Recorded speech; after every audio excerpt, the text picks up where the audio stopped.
بسم الله الرحمن الرحیم. به نام خداوند بی اندازه مهربان نهایت بارش.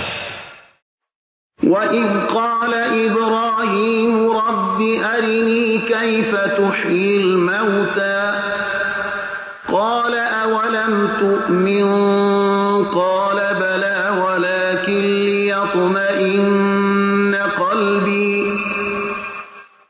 قال فخذ أربعة من الطير فصرهن إليك ثم اجعل على كل جبل منهن جزءا ثم ادعهن يأتينك سعيا واعلم أن الله عزيز حكيم. و به خاطر آور وقتی را که ابراهیم گفت پروردگارا برایم بنما که چطور مردگان را زنده می‌گردانی. خداوند گفت آیا باور نداری؟ ابراهیم گفت چرا نی، ولی برای اینکه دل من آرام گیرد چنین تقاضا کردم.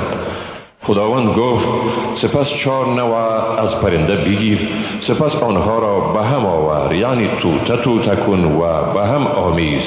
بعد از آن بر هر یک از این کوه‌ها قسمت از آنها را بگذار، سپس آنها را بخواه. ایشان به سرعت به سوی تو می شتابند و بدان که خداوند صاحب قدرت منعم و با حکمت است.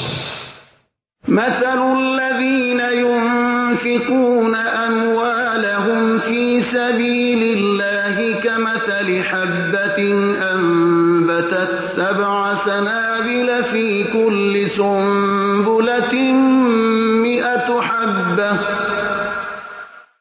والله يضاعف لمن يشاء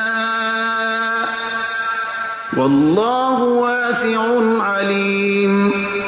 مثال آنانی که دارایی خود را در راه خدا خرج می کنند مثال دانه تخمی است که 7 خوشه و در هر خوشه 100 دانه می رویاند و خداوند برای هر کسی که بخواهد چندین بار زیاد می کند و خداوند گشایش گر و داناست.